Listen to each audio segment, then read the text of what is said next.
Hi guys, welcome to another Monday night study. I'm trying a couple of different things, so let me know if the audio is not working, or if it's low, or if you hear fuzzy things in the back. What I'm actually trying to do is a little more bandwidth to get the jerkiness out of the picture. So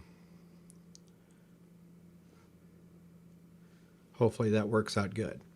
Okay, what we want to do tonight, since this is actually the last Tuesday of February, but we're going to have, over the next couple of weeks, remind everybody about the Essene Zadok Dead Sea Scroll calendar. Okay, everything's good with audio and video. Good. Hopefully it'll not be choppy and be super clear. But since New Year's is coming up, the spring equinox, I thought it would be good to start going over those things again, just since they're new. Everybody pretty much knows the biblical timeline. So like in the spring, we have the month of Nisan, anciently called Abib, and that it was on the 14th of the month of Nisan is when Passover is. And then we go on down and there's first fruits and there's Pentecost, and then throughout the year there's tabernacles, those kind of things. The Dead Sea Scrolls have some extra festivals, which we'll cover not tonight, but in the coming weeks. But basically, when we look at that, the biblical calendar is perfect, and it's the same one that they used, being the Dead Sea Scrolls. So in other words, the Dead Sea Scroll calendar is some 400 fragments of the calendar itself. It's talked about in the book of Enoch and the book of Jubilees, and it's been recreated recently, just in the last few years, and it's really interesting to see the timeline. So the people that ran the school of the prophets were at Qumran. Long story short, they were Zadok priests that kept the old ways. And they said the Pharisees and the Sadducees had apostatized, and there were prophecies about them changing the calendar and doing other things, which they were going to guard against and make sure that didn't happen. So the biblical calendar, the Pharisee calendar, which is the one we have today, when you talk about a regular Jewish calendar, that would be the Pharisee version. And the Dead Sea Scroll calendar, it's the same basic calendar. So you'd have the spring month of Nisan. On the 14th of Nisan, it's Passover. All the biblical stuff is the same. Well, what's going to happen is, when does that start and how does it work? The current Jewish calendar is a lunar calendar. So in other words, the way they would do it is that Passover would be the 14th of Nisan. Nisan would start on the the new moon closest to the spring equinox. Whereas the Dead Sea Scroll calendar would say, no, it's the Wednesday closest to the spring equinox. You're going to keep the weeks straight. The current Jewish calendar, modern Jewish calendar, is a 354-day calendar, so they could keep up with the lunar cycles, which means you have an extra leap month every 3 years, or about every 3 years. So this lets things get way, way off. You can think about being a month off on your crops, planting, and things like that. The Dead Sea Scroll calendar keeps everything within a week. It can be off 3 days before or after the spring equinox. And it's easy to put together because on our calendar, the spring equinox is basically March 20th. So we're talking about New Year's being the Wednesday, the middle of the week, closest to the spring equinox. And then you go forward from there. So the 14th of that month is Passover, 14th of Nisan. So let's go through and look at this just a little bit. So you guys know that here's our Bible Facts home site, and this is us broadcasting tonight. And up here we have our homepage, our store where you can buy our books, and then the Dead Sea Scroll calendar. And so when you go there, you can either just type in dsscalendar.org or go to Bible Facts and click on it there. This is it's mobile friendly. So when you look at it from your mobile, it's going to be, let me get this out of the way here. Yeah, and this out of the way.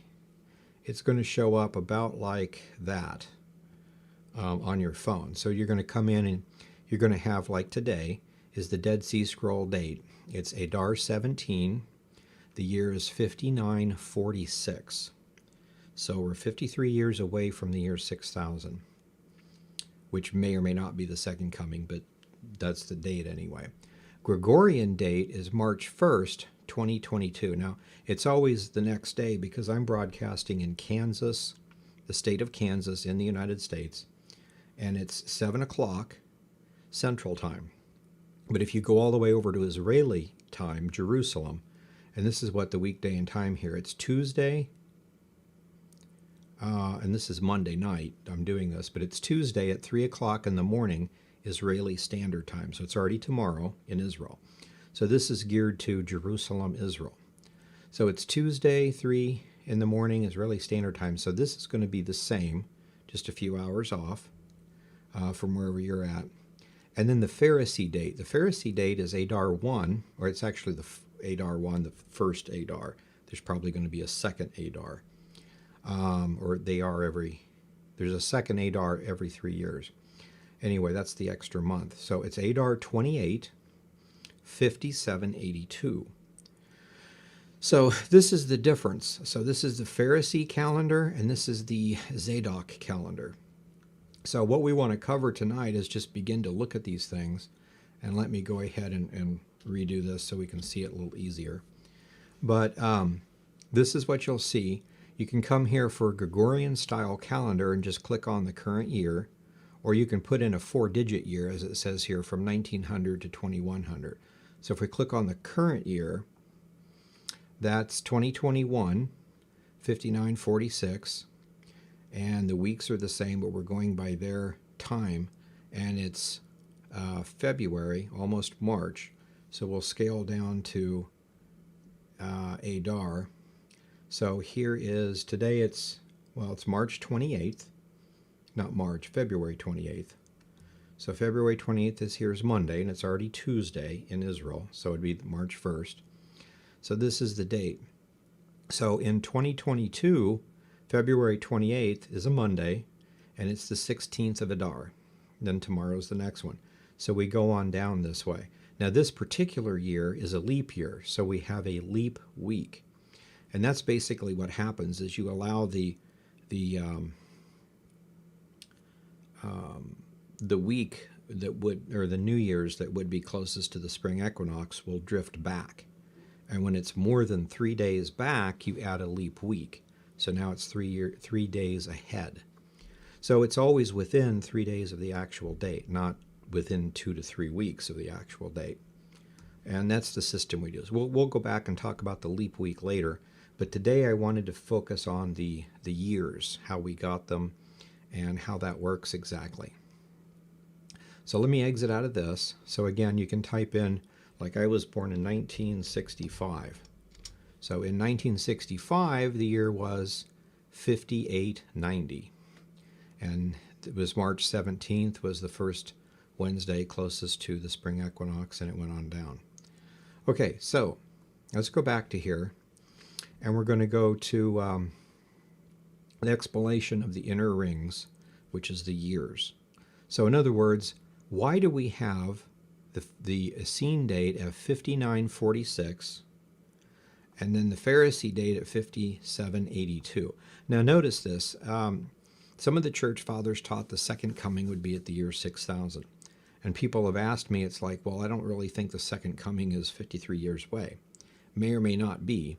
But think about this. If this is 53 years away, this one is over 200. So I doubt very seriously the second coming is 200 years away. 53, maybe. Tomorrow would be better. But anyway, so we're just looking at the calendar. It is what it is, and we need to know what it is, whether it's in an error or not. So we need to make sure we understand how the Jewish calendar works, the current one, the Pharisee date, and then the Dead Sea Scroll date. And try, maybe they're both slightly off, but it's something to look at. So let's go to this. If we go to the explanation of the inner rings, this is the calendar. Let me show you the whole calendar here, if I can do that. The outer rings. Okay, we don't have that up at the moment. I have a glitch in my code, so I'm kind of work with it. But basically, here's how it works. You have a calendar. This is based off the Dead Sea Scroll sundial that was found in Qumran. But basically, you have this system here, and you can see it's counting the onas. And basically, the way that it works is we might have a day and a week and then a month and then a year, and then we would have a decade and then a century, and then a millennia. So that's the way our calendar works. In their case, they have a year, well, a day and a month, and then a year, and then there are a set of 7 years called a Shemitah. Okay, so it's a 7-year period. 7 sets of 7 years is 49 years. Then there's a Jubilee year. So 2 Jubilees is a century. Now, some people have tried to think that the Jubilee is actually the Jubilee year, but also the first year of the next Shemitah cycle. And that would mean that 2 Shemitahs are 89 years instead of 100. And we're going to see here, according to the scrolls, that's not the case. So everything's done in centuries. And they taught that all of time would consist of all of mankind's time. The rule of man, or age of man, so to speak, consists of 7,000 years. And that's from creation, the one mentioned in Genesis 1, to the creation of the new heavens and the new earth. Okay, so that 7,000-year period is divided into sets of time: ages, onas, jubilees, shmitas, years, months, and day, or months, weeks, and days. So let's look at this. This is a recreation of it. But if we come down here, we'll come back and explain this here in a minute. But the first thing I want to share with you are the ages. Now, you find this mentioned in Enoch in great detail in the Testament of Elijah, which we just have a little bit of the commentary. And the commentary is fragmented, but or actually rewritten from the Middle Ages. But anyway, you see, once you understand the theory behind it, you can look at other scrolls and stuff and see pieces to it. So basically, this is everything starts here at the top. And so by the time we start here at creation and go all the way around to here, it'd be the new creation. So this should be 7,000 years. So what's happening here is these sections are called unas. They're 500-year period, 500-year periods. Each 500-year period consists of 10 Jubilee cycles, or 50 years. 50 times 10 is 500. And then, like we've said, those are broken up in Shemitahs and years and stuff. So, but the basic idea of time then is that there's going to be 4 ages. And so the first age is Shemitah 1, 2, 3, and 4. This first part here, it's a 2,000-year period. 4 times 500 is 2,000. So that first age is called the age of creation, or the age of chaos. The second one is from the year 2000 to the year 4000. So it would be these 4 sets of 500-year periods here. So it's called it's the second age, and it's called the age of Torah. Torah meaning just teaching. And what we can see from this, if you just go back to Genesis, creation would be here. When you get to the age of the year 2000, Abraham is getting ready to have Isaac and Jacob's getting ready to start have his kids and start the nation of Israel. So right here is the time of Abraham. Okay, so then 2,000 years later, we come up to here. Right before this ends, Jesus Christ comes. The church age starts. There's the destruction of the temple. Those kind of things. So at this point, there are 4 more, and this is the third age. So these 4 onas here, these 4 500-year periods, this age is called the age of grace. And it's interesting to me because I remember being taught in seminary the age of grace is something that Paul knew about through divine revelation, and nobody knew about it beforehand. Some of the prophets didn't see it. Well, maybe they did, maybe they didn't, but this is the teaching from the school of Elijah, or the school of the prophets, rather. Elijah just had it for a time. It's not really his school, but... So, and we have this in many Dead Sea Scrolls and other documents, this age of grace that's coming. The basic idea is that you have a time of basically just Gentiles. And so the first 2,000 years. The second 2,000 years is the time of Abraham starting that righteous plant, Israel, and it producing the Messiah. So this is like the setup stage. Once the Messiah comes, it's supposed to be one Messiah with two comings, according to the scrolls. He comes and he sets up the age of grace, which is kind of like a temporary messianic kingdom type thing. They didn't comment on exactly what each one of these are to be, but basically this lasts 2,000 years, and then the last two 500-year periods are an age by itself. So the first three are 2,000 years. The last one, the fourth one, is only 1,000 years, or two onas, two sets of 500 years. And this, according to prophecy, is supposed to be when the Messiah actually rules on earth. So it fits perfectly with Christian theology. We know these last two to be the Messianic kingdom, or the millennial reign, the 1,000 years of Christ on earth. So again, that ends with the creation of a new heavens and a new earth.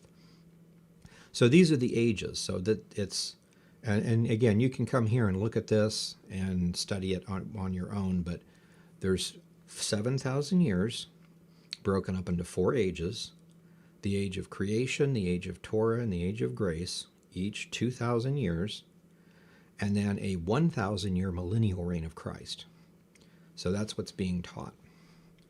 Okay, so now let's go on down. The second piece of this, and this is all explained here. The next piece we want to look at this is the concept of the weekly Sabbath. So the weekly Sabbath is the rituals. If you look carefully at the rituals, are teaching that there would be 6 days, and a day is like 1,000 years to the Lord, 6,000 years of man's history, and a millennial reign, or a day of rest. And that's the picture that the rituals say. There's nothing sacred or special about any one of these days. It's a ritual that points to something that's sacred and special. It all points to Messiah. So with that in mind, let's go back to this again. So at this point, we'll look at these. The second piece, so there's 4 ages. The ages are broken up into what's called onas, or 500-year periods. So in this first age, for instance, you've got ona 1, 2, 3, and 4. That's in the first age. In the second age, you'll have 4 onas, but they're not relisted. It's not like ona 1, or age 1, ona 1, 2, 3, 4, age 2, ona 1, 2, 3, 4. They go ahead and calculate all 4, or call them by number, 14 onas. So 14 times 500 years would be 7,000 years. So as you can see, this ona 9 is in age 3, 10, 11, 12. Then you go to the fourth age, ona 13 and 14. And we've got the AM dates down here. AM, it means Anno Mundi, and it's from creation. So the first 2,000 years would be the first 4 onas and the first age. So it seems complicated, but just kind of keep going through it in this way. You need to know this, because then when you go back and study the scrolls, for instance, the Testament of Nathan talks about how you need the titles in the Psalms, because the titles even tell you prophecy. And we only have fragments of Nathan, so I have no clue what that means, other than the fact that I want to go through and make sure I have all the titles to all the Psalms that I can. But with that in mind, we were looking at one of the manuscripts in the Psalms, and it was talking about Psalm 6 or 12, I forget, but it was set to a musical instrument that had 8 strings. And the Dead Sea Scroll actually said, this is a prophecy for our time, and that was theirs back then, the time of Messiah coming, because it was the 8th ona. And when it says it's to the 8th stringed instrument, it means the 8th ona. So that's one thing that they did to tell which prophecy went where. And it's pretty interesting, actually. Anyway, so we have to understand which periods we're in. So we're almost to the end of the year 6,000 before a millennial reign, as again, it's 5946, so 53 years away from this mark right here. So we're in the 12th ona. So if we find anything in a psalm that talks about this particular song is set to a 12th stringed musical instrument, that would be pretty interesting. So this is how this works. So there's, again, 14 sets of 500 years. Now going on down, the next thing we have is a Jubilee year. And in this calendar system, and you can see the same thing on the sundial, but you have a marker here for the 50th year. So this is just year 50, and this is all this is showing you is a 50-year counter. So you'll notice that this is the counter, and you'll notice that there's 1, 2, 3, 4, 5, 6, 7. So this 7-year period is a Shmedia, and this is a second Shmedia. So going on down to the next one here, you can see first Shmedia, second Shmedia, third Shmedia, fourth Shmedia, fifth Shmedia, sixth, seventh, that gets us to 49 years, and then a Jubilee year. Then the pattern starts over again. So 2 Shmedia, or 2 Jubilees is a century. And we can see this like from the Enoch calendar, where it's a series of 10 weeks, and each day is a century. So each day is 2 Jubilee periods. So again, we're looking at this. Now this does kind of repeat. So Shmedia 1 through 7 and a Jubilee year, and then the next Jubilee cycle, it starts over with Shmedia 1 and goes on down. Kind of like our centuries and decades. 50-year periods, Jubilees, and Shmedias. Okay, now here is just another picture showing you the cycles. So in the case of this, the Shmedias are counted 1 through 7, and each Shmedia is the years start over. So we kind of do the same thing if you think about it. It's 1 to 10, and then it's 1 to 10 again. It's 11 to 20, basically. The 20s, the 30s, the 40s, the 50s, but they were all repeated, years 1 to whatever. We just kind of run them together. So again, so Shmedia 7 starts, and it's year 1, 2, 3, 4, 5, 6, and 7. And then we have a Jubilee year, and then it starts over again. So it's whatever Jubilee.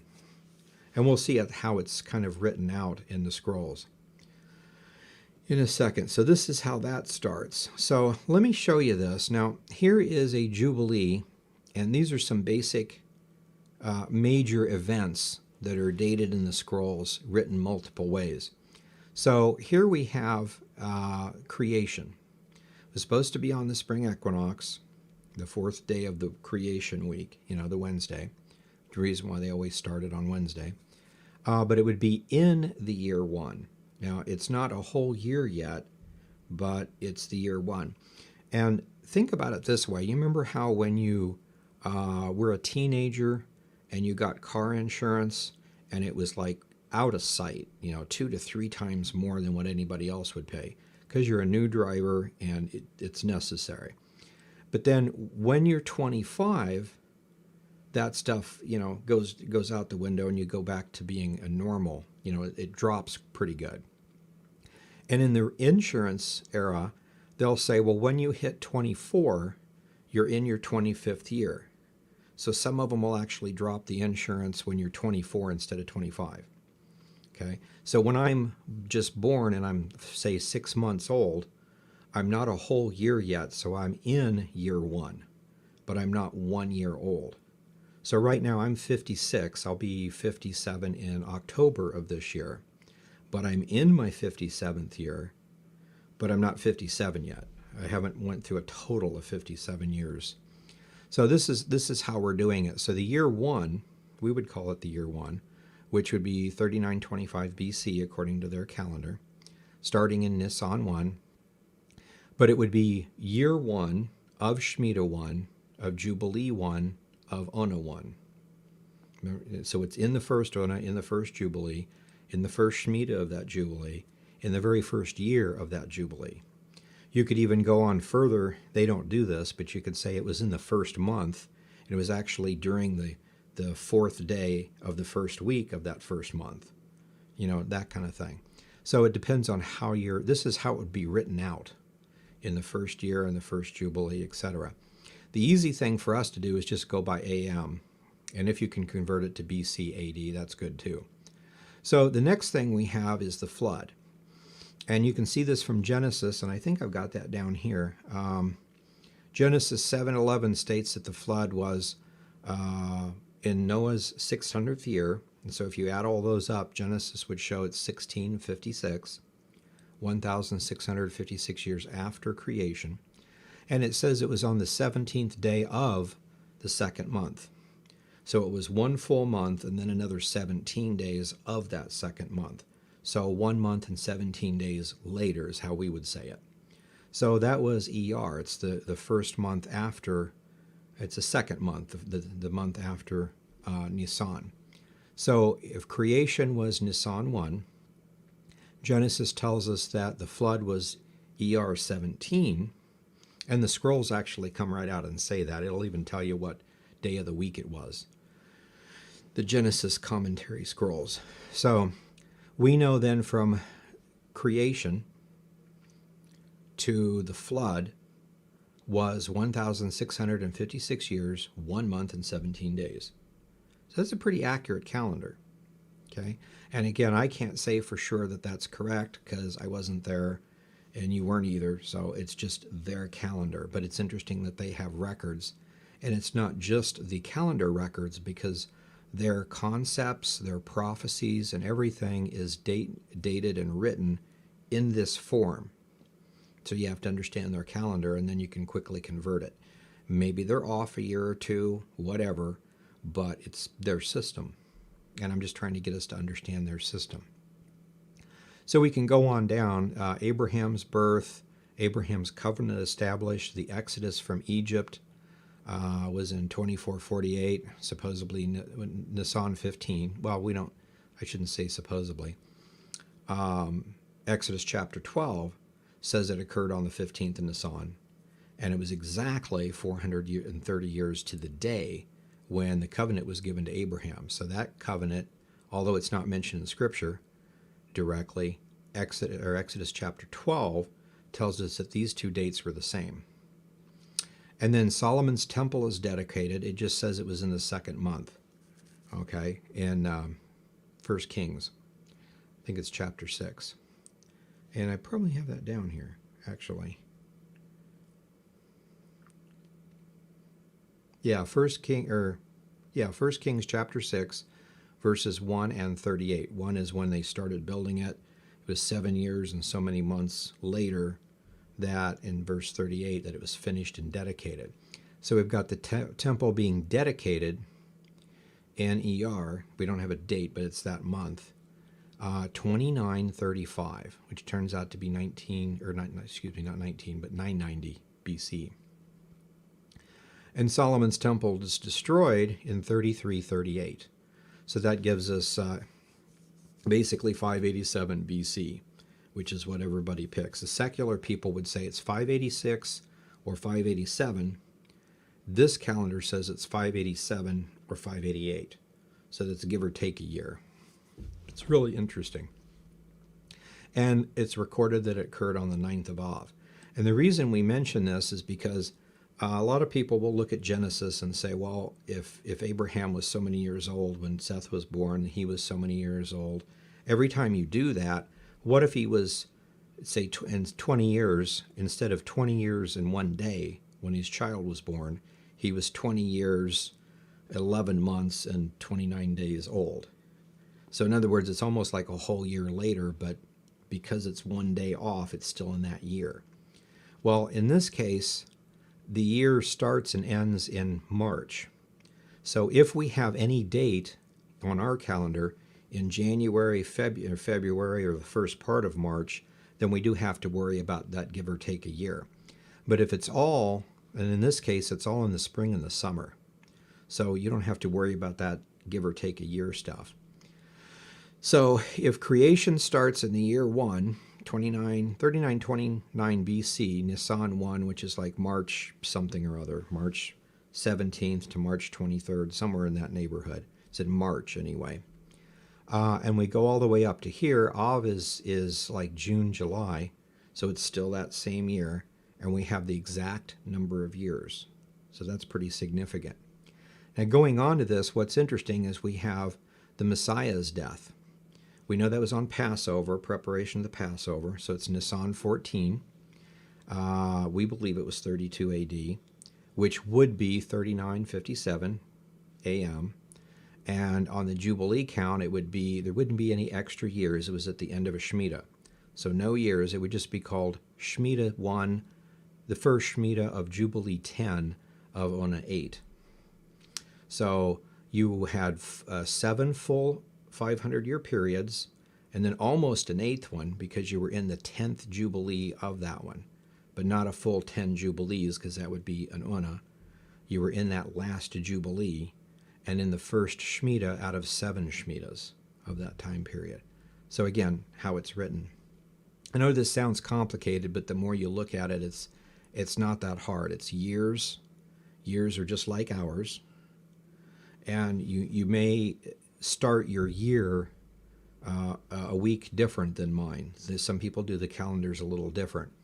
But none of that matters when you're talking about the temple being destroyed in 587 BC, and this is 2022 AD. So how many years is that? You can just add it up.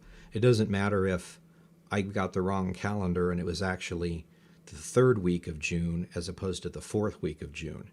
As far as the years go, it doesn't matter.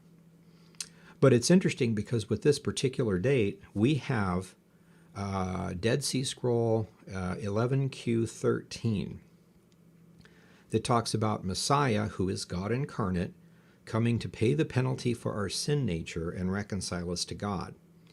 And the event where he actually fixes that, and we know that from the New Testament to be his death on the cross.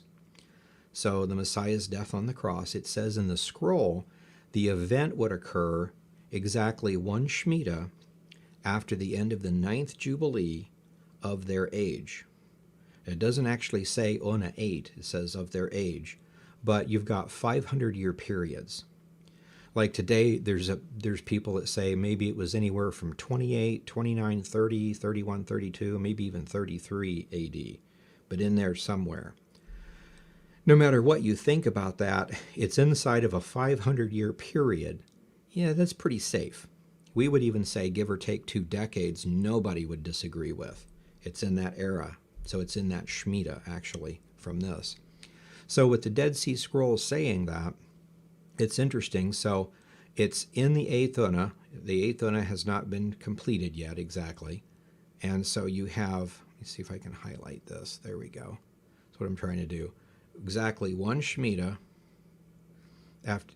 of the first Shmedia of the 10th Jubilee of the 8th Una. So, and if it was a certain amount of that, it would be a certain number of years. So it's really interesting to see that. And people say, well, if it's in that Shmedia and it doesn't say years, how do you know it's not just somewhere in that 7-year time period? Well, the same calendar talks about a civil war that occurred on a certain date in a certain Shmedia. And so when you've got a date in this Shmedia and a date in this Shmedia, see if I can do this right here. When you move one, they both have to move one way or the other. And if you move it too far, one of the dates is going to be in the last Shmedia or in the next Shmedia. So when you look at it that way, the two that they put together, it's give or take 1 year. So the Messiah, if you look at this literally, died in 32 AD. If you're going to say sometime in that year, the best you can do is 31 or 32 AD. That's it. And so it's really interesting to see that. Well, going on from that then, if we've locked in 32 AD to be 3957, and there's lots of ways to plug this in. There's a lot of things like the Seder Olam and a lot of other things. But we go on. Israel's second birth, that's interesting. I didn't realize that. Anyway, was in ER. It's May 15th. Is that right? Yeah, May 15th, 1948. So here it is, AD 1948, which is 5873, which happens to be the very first year of the 4th Ona, of the fourth Shmedia, that is, of the 8th Jubilee of the 12th Ona. You know, and I know you're just going, yeah, don't give me the Jubilee dates. That's just weird. And you got to stop, and I do the same thing. I have to really stop and think. The first one of the second of the, you know, I got to write it down on paper.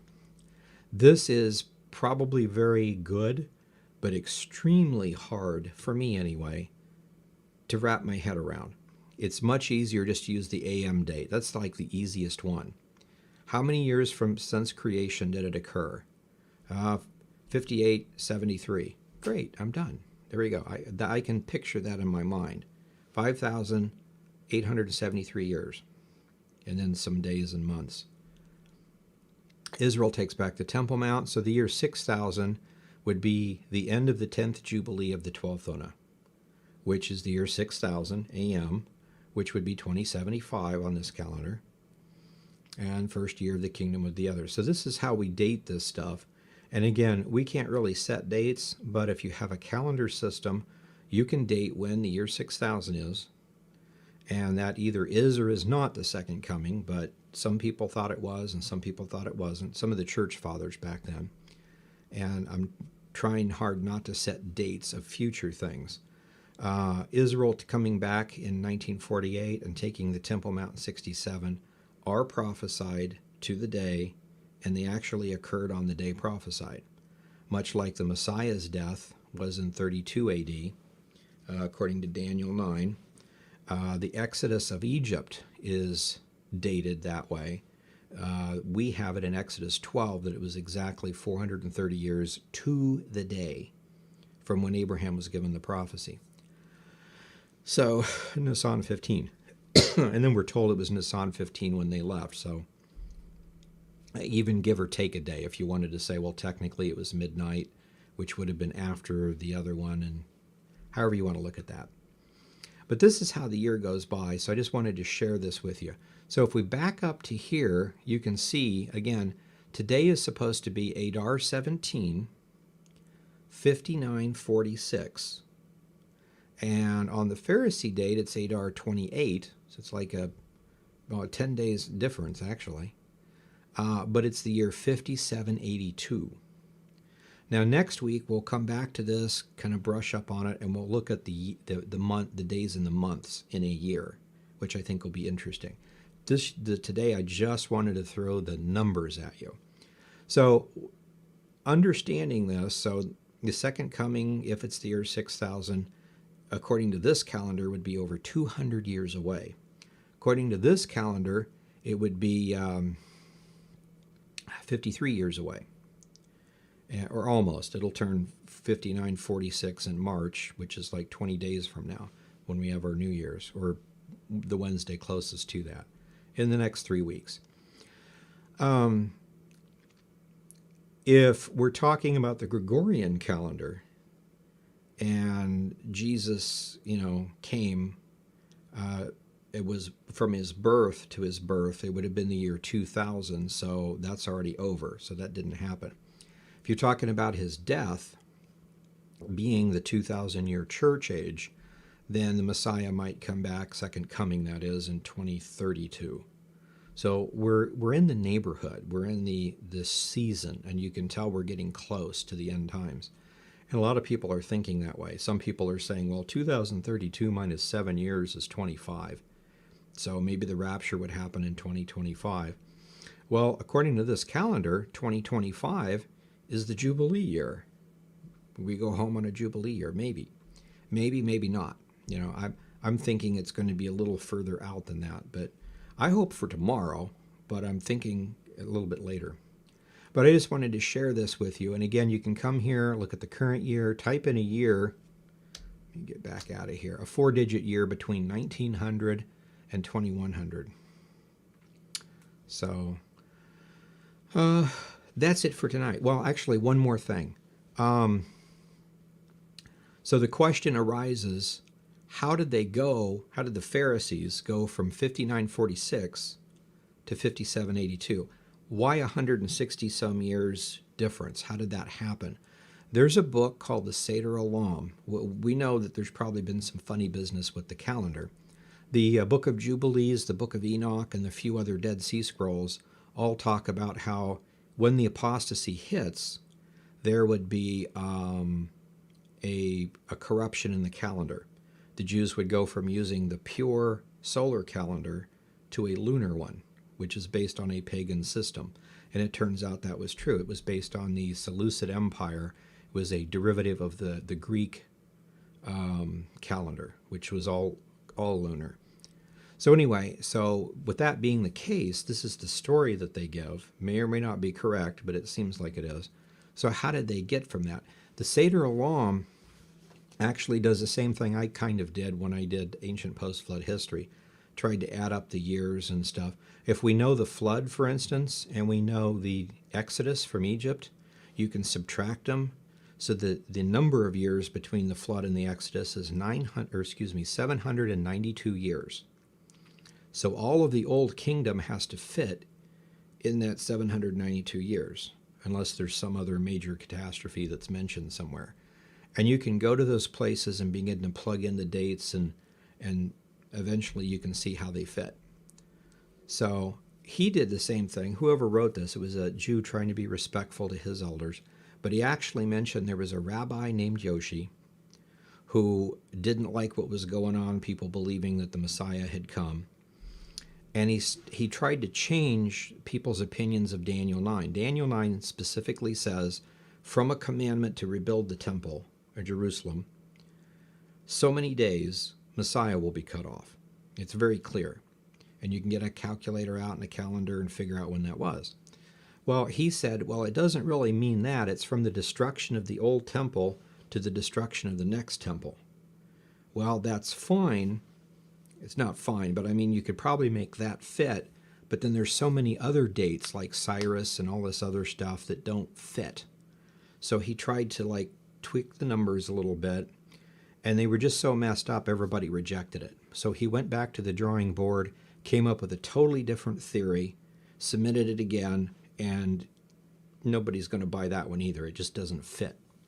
So that was it. But then a couple of hundred years later, with the invention of the new calendar, all of a sudden the years were changed. So it's really interesting how that happened. But we have Jewish reference then from this. Now the Talmud will actually quote the Seder Olam and say that it's extremely accurate history. The Seder Olam actually says Rabbi Yoshi changed the dates because Messiah came. It's very interesting. Now, Jews will argue with you. It's like it doesn't exactly say that. You know, you have to read it a different way. Well, it kind of says what it says. But so we have not a Dead Sea Scroll, but Pharisaical evidence, or someone who's half Pharisee anyway, on telling us how this number got changed. And then we have all the Dead Sea Scrolls telling us this is the correct date, and this is how you do the calendar. The other thing, I think I showed you here, that this calendar year, this is in a Gregorian style. So the way we do our calendar, so it's the boxes, the pretty boxes. And it's Sunday through Saturday. So first day of the week to the 6th, and then a Sabbath. And so we have that, just old calendar style. So you can look at that. So with that, we'll stop there. That's an introduction, a fairly decent one, to the years. And then we'll look at the days of the year next week. So I'll stop there, and we'll go back and we'll see if there are any questions in the chat room. Let's see here. And also, again, to remind you, I'm trying a different way of broadcasting, so hopefully there were no glitches or any fuzziness or anything. And hopefully the sound is good. If it's not quite as loud as it was, or if you hear fans in the background or something like that, let me know. Okay, let's see here.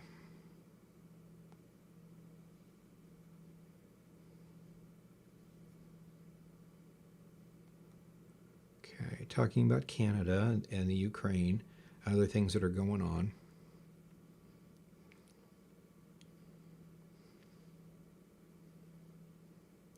Troy asks, what is the deal with Passover falling on a Friday? Haven't heard that it's supposed. Yeah, it's the difference. It's the Pharisee calendar.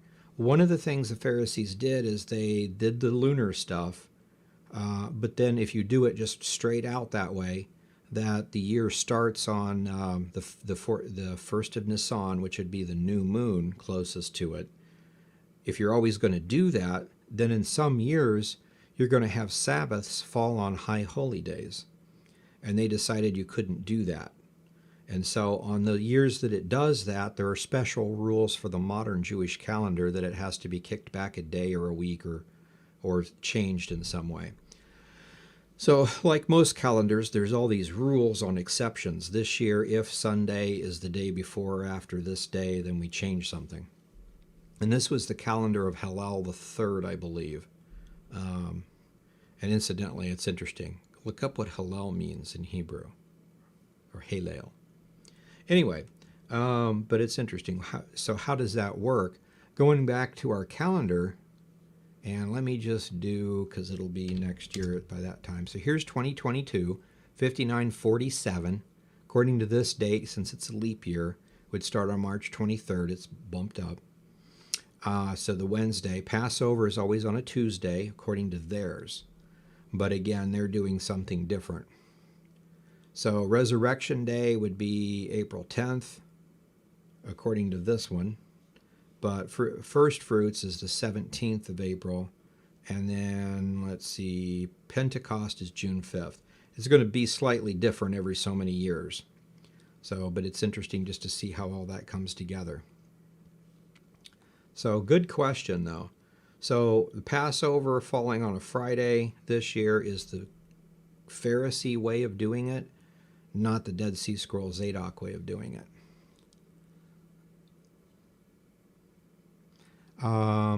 Everything is good with the audio and the video, so good, thank you.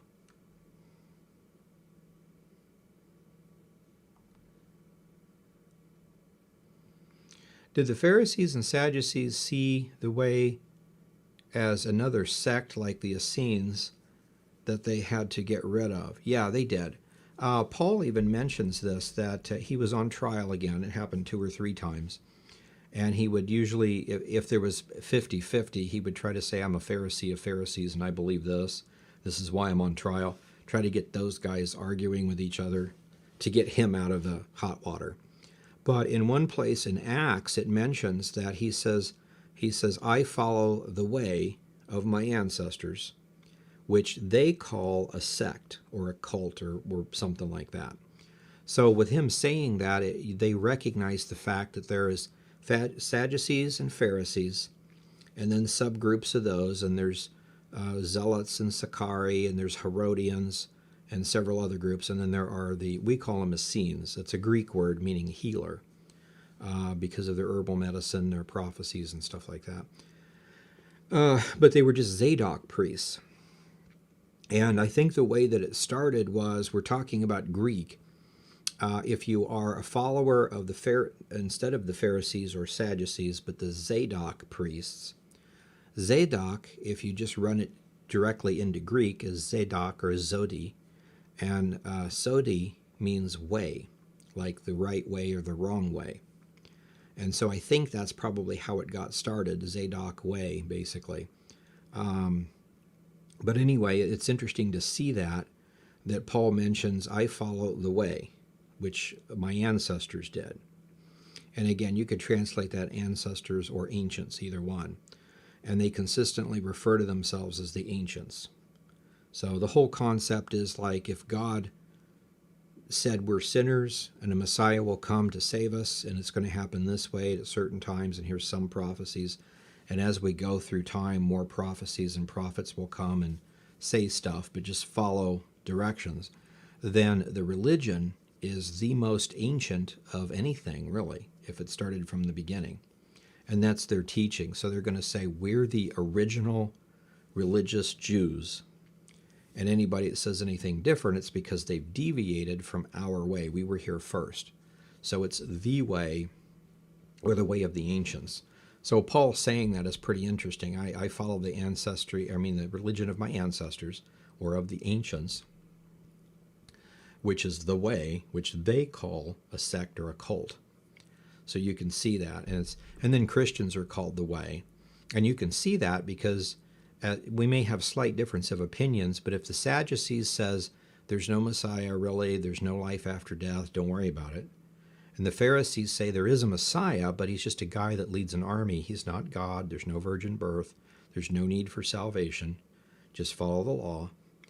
And Christians and Essenes both say, no, we're sinners. We need a Savior. And the Messiah is going to come and fix it. And he's going to come at this date, die for our sins, start the age of grace. It's what's been taught all the way back. We've got scroll after scroll after scroll saying this stuff. Now all of a sudden you're saying there is no Messiah. He's just a guy. There's no virgin birth. It doesn't mean that. It means something else. Then you're a liar, not us. And then that's when they came up with we have oral Torah. It's the secret stuff Moses passed down orally. It's never written, but we got it directly from Moses. That's how we know. Well, if that's the case, if we have records in the testaments of Noah and Aaron and these guys that say Messiah is coming, he's God incarnate, he'll save us, and yet he supposedly whispered something secretly in your ear, and it's the exact opposite of what's in the written documents, we say you're wrong. And the Pharisees are just going to come back and say, well, we think your manuscripts are wrong. There really were testaments of the patriarchs, but what you have is just fiction.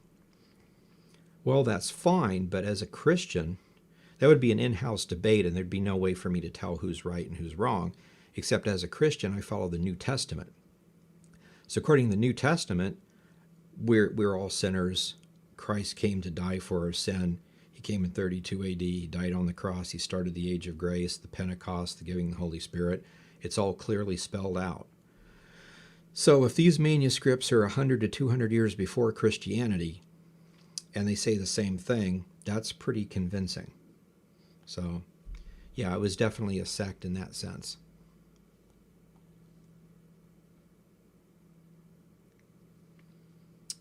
Okay.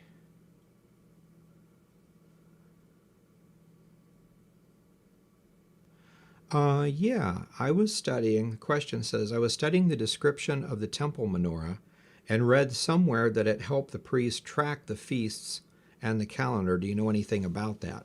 Yeah, there's actually a few things like that. Josephus mentions that it was used kind of like a clock. Not a clock, but like a marker. The knobs on the top of the menorah actually turn. So every year or every week or however you're going to do whatever you're doing, you could turn the certain ones and mark them, just like we would mark a calendar. But there's no paper and pencil to throw away. You just turn the stuff and look by sights. So the temple and the tabernacle and the circle of standing stones, all those things were calendars. So on the day of the equinox, the sun would shine straight through the door of the tabernacle, the door of the temple, and hit something and mark it. And as the years would go by, they would correct things. So if it's supposed to be today, but that light of sight went yesterday or today, then you know the calendar's different, or maybe it's time for a leap week or whatever. And there's actually, somebody sent me a link, because I've talked about that before. It's in our book, the Dead Sea Scroll Calendar. So over here we've got this one here. That they just all go to Amazon, but our Dead Sea Scroll Calendar book. But I was talking about it, and somebody sent me a link. In the Talmud, it actually says that the tabernacle did the same thing. Something about the way the boards were plated with gold, and the boards on the floor were so many of a count, and it didn't have specifics on how it worked, but just that it did work. Gilga Raphaem, which is a circle of standing stones in northern Israel, is interesting because still today on the I think it's the summer solstice. Yeah, that would be right. So just that one day of the year, the light will shine down through a corridor and light up something in that circle. There's a lot of things like that just on the summer solstice. You can get the angle just right. So it's amazing after thousands of years that those things still work that perfectly. But yeah, that's mentioned in several places.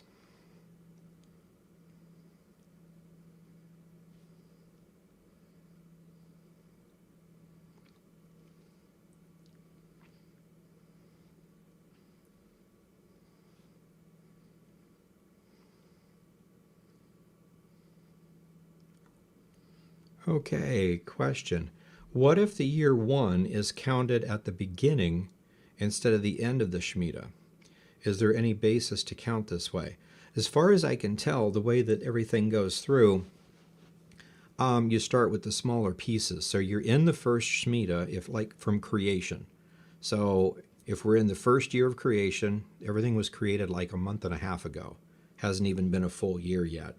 So you're in the first year of that first Shemitah, of that first Jubilee, of that first Una, of that first age. So none of those have even happened. There hasn't even been one of anything yet, not even a full year, because it's only been a couple of months since creation. But you'd still be counting it. We're in the first year. So that's what's kind of tricky. Now, we would do the opposite. If it's like a baby, he's 6 months old. He's not even a full year yet. So if you say, how old is your baby? It's like, he's 1 year old. It means he's between 1 and 2.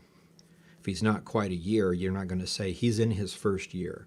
They always say 6 months, or the little bitty baby's only 6 weeks, or something like that. It's just a different way of doing it, but sometimes you have English things written that way too in some old novels, so it's kind of interesting. But hopefully that helps. So first year is the first year of a Shemitah cycle. And so there's 1, 2, 3, 4, 5, 6, 7. The 7th year is the Shmedia year. So it's a full Shemitah, and then it starts over. And the reason why you can figure it that way is because there's 1, 2, 3, 4, 5, 6, 7 Shemitahs, and then outside of those 49 years, the 7 sevens, there is a Jubilee year. Then the process starts all over again. So if we haven't had a full Jubilee yet, we haven't had a full 50 years, we're still in that first Jubilee. So when you look at it that way, it's like, okay, there's only one way it can really go. And so it's kind of nice. That's one nice thing about this when I was showing it to you, that we have the ADBC date, the AM date, which helps to figure stuff out, but then having it written, first year of the first Shemitah, of the first Jubilee, of the first, written like that, it's like, okay, if you write it 5 or 10 different ways, you'll eventually figure out it can only work one way. When you only have it mentioned one way, then you get all those ideas. Could it be this way or that way? And that's what we've been struggling with for so many years. And it was just 2 years ago that I think it was the Bar-Ilan University in Tel Aviv, finally was able to piece together the fragments right. They had some new technology of scanning to know that these two fragments are actually different pieces of leather, so they don't go together. These do, and the grain runs this way, and this is flipped, and so the computers were able to say these go together in this way. Then it was pretty easy to read it. So at first, when you got 400 fragments, some of them that are like this big, how would you ever figure anything out like that kind of a jigsaw puzzle? They did a fantastic job, though. So, and let's see here. Christy donated $5. Thank you very much. We appreciate that. Appreciate you being here.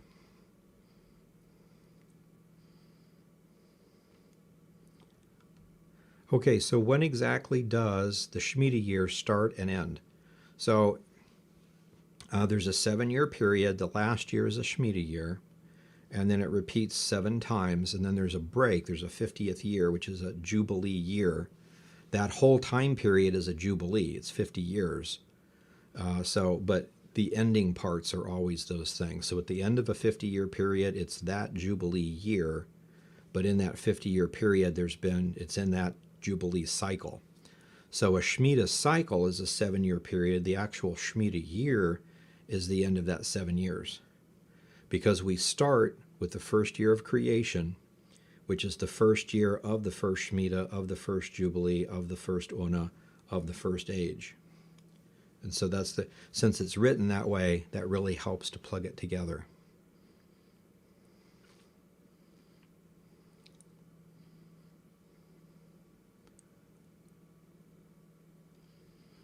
Okay, just had an internet interruption.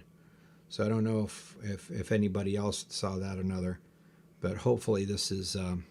what's going on is that with Restream, The easiest way to do it is to go through the browser with WebRTC, and somehow that limits the bandwidth. And I had problems with YouTube a long time ago when I was doing 2 or 3,000 bit rate. So if I double it to 4 to 6, problems all went away. And so this one is still kind of, maybe they're doing something different, but it got a little fuzzy and would glitch out every so often. So I'm going around it now, just doing a direct broadcast at, I think, 4,000 bit rate. So I'm hoping that would make everything perfect. Okay. And then the next comment, it's okay if 1 or 2 of you have a glitch, because that could be anywhere, anything, but when everybody has the same glitch at the same time, it's got to be me, which is something I would fix. Audio and video are amazing, so good. Thank you very much. Broadcast is much better. Okay, thank you. And let's see here. Okay, next question. Someone said that the 354-day solar Essene calendar could not be correct. It would go through a Sabbath. It has to be lunar. Okay, well, either one might work, but like our Gregorian calendar, we do keep the weeks perfect. But when you do that, like if I was to ask you our New Year's, which is January 1st, when does January 1st fall? Is it a Wednesday, a Tuesday? What day does it fall on? Well, we don't know. It's different every year. You'd have to go look it up. So it's not exactly synced just right. So the Jewish calendar, the Pharisee one, which is 354, it's lunar, you have the same problem, because if you're always going to start the month on a new moon, which is like 29 and a half day cycle, something like that, it's not going to always come out right in a week. So if it was even with weeks, it would be 7, 14, or 28, or even more, but 28 would be the perfect 4-week period, and it just never happens that way. So you're going to have some sort of a thing. So I would say the opposite, actually. If you're going to keep the Sabbaths intact, you can do that and then just have it on some random day. But to have the everything based on the solar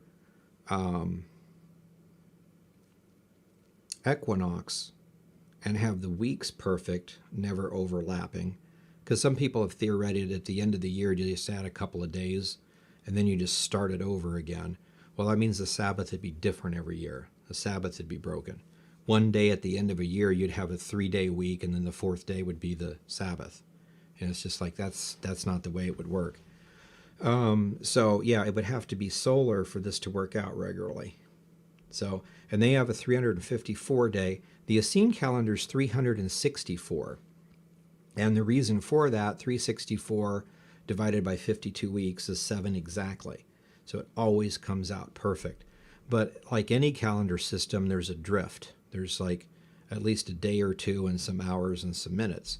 And so that's why you kind of go by sight, and that's done in the temples to making sure we're on the right system. But once every 5 to 6 years, you have a leap week. And Enoch even talks about that, the 5 and 6 year cycles and how they fit and everything. And you see those things in the Dead Sea Scroll calendar pieces. So it's pretty interesting. May not be the right way to do it, but it's the way they did it. And the Pharisees did it the way they did it. So at least we have, first thing to anything to figure it out is don't judge in the beginning. Just figure out how you do the Pharisee one, figure out how to do the Dead Sea run, then look and see stuff. And it's pretty interesting when you get this organized, and we'll go through some of this next week.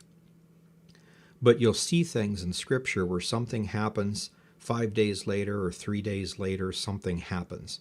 You'll be able to say, okay, well, that would have been Tuesday, the 2nd of the month, plus that'd be the 3rd, the 4th, the 5th. That would be next to the Sabbath. That would be, ooh, that's a festival. You just instantly know stuff like that. And it really is interesting how those things come out. So anyway, but thank you for that question.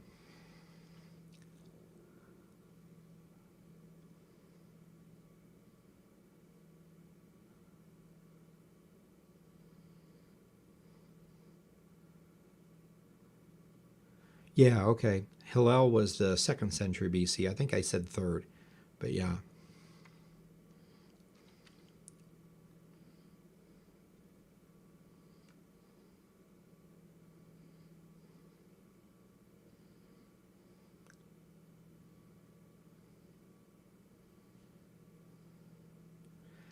Yeah, that I agree.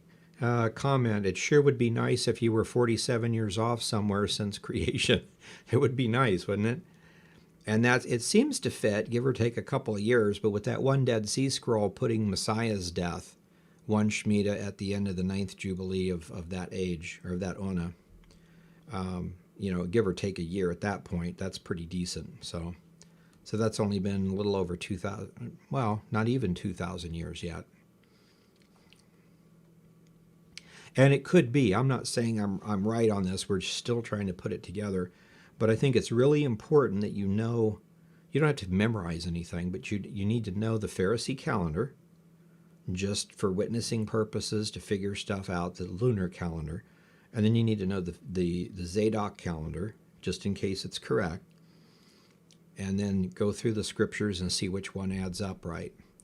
And then as far as the years, just start looking at patterns and see if we can figure them out.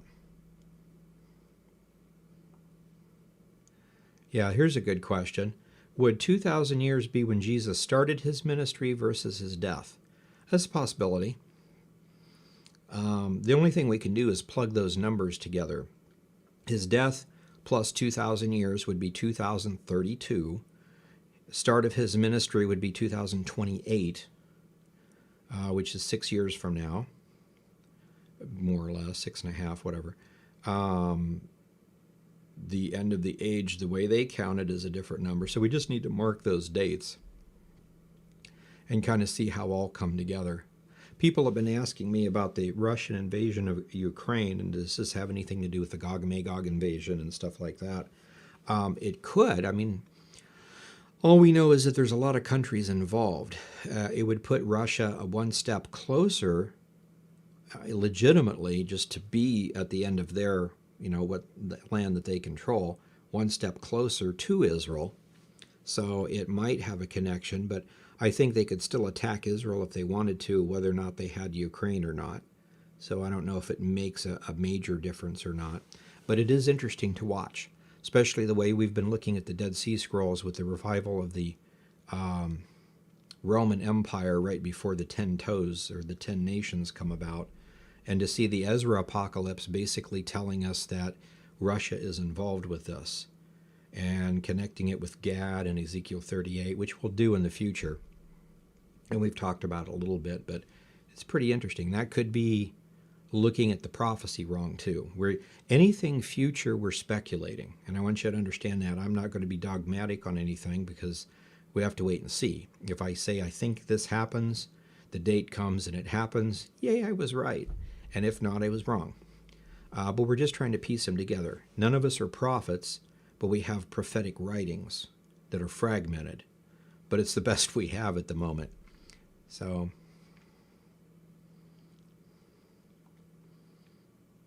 that's interesting. Yeah, anything in the Dead Sea Scrolls speak about Purim? Not that I know of. We have, and this is the interesting thing, they talk about the fact that the canon itself is supposed to be the 22 books of the Old Testament.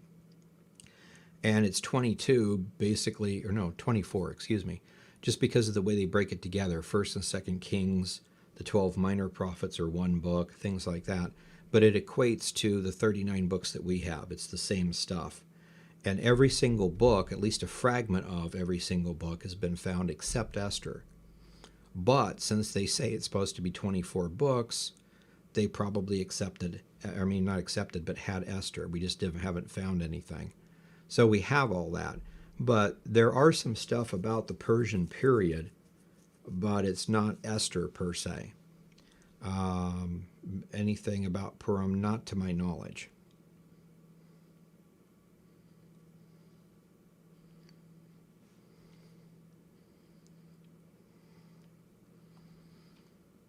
That's a good question. Is there a Jubilee of Jubilee years? In other words, 2,500 years. Not to my knowledge. There's nothing like that that's written. I mean, it would exist, the year 2500. But that would be pretty interesting. And there might be something real or prophetic about it. And then the other question, could it be 2,000 years from when Pentecost, when the Holy Spirit came? Yeah, Pentecost would be the same year Messiah died. So they're both 32 AD. They're just like a month and a half apart.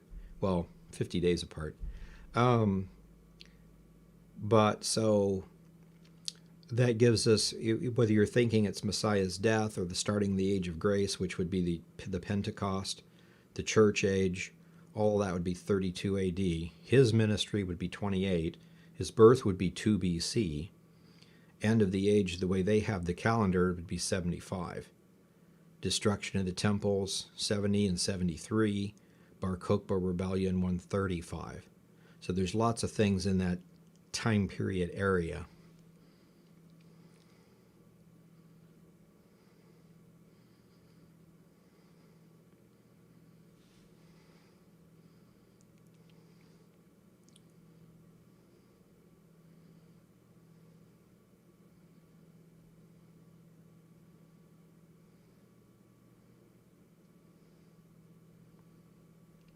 Okay, interesting. All right, well, it's 8:12, so we'll go ahead and stop there. Next week, we'll come back to this, and we'll look at the days of the week, how that works. So like Pentecost, or not Pentecost, but Passover is the 14th in Nisan. Why is it a Tuesday? The 364 days, the leap week, that kind of stuff, how a year works. But anyway, in the meantime, if you want, you can come to our Bible Facts site, go to the DSS calendar, and you can come here and study these things. And what I didn't mention is, since we know then that there's 14 unas from creation to creation, I've went ahead and got 14 unas here. So at the end of the 8th una, we have everything with Christ. So like if you click on it, the 8th una is 3501 to 4000 AM, which is 425 to 75 AD, BC to AD. Jubilee 70 to 1 to 80. And down here we have each one of the 500 years, anything biblical, and it's not finished, we're going to put more to it, but anything that we can mark as a date. Adam was created, the flood was 1656, but we've got this in here as Shmedia's 1 through 7, and then the Jubilee. So like at the beginning, you've got Shmedia's 1 to 7, which is the first 49 years, and then a Jubilee year, Shmedia's 1 through 7, second Jubilee year. And then if anything happened in that 7-year period or on a Jubilee year, we'll go ahead and put the date and stuff like that.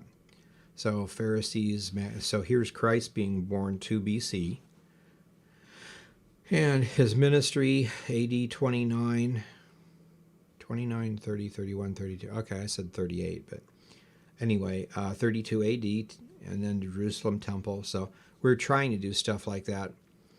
It's nice to have the dates, AM, but when you also have Jubilee and Shmeda cycles, you see patterns that you don't normally see elsewhere. And so it kind of helps us to see some prophecies. So I just wanted to tell you to that. So anyway, you can come here then to the site and go through the studies. And we've got a lot of videos here too. So we'll come back to that next week.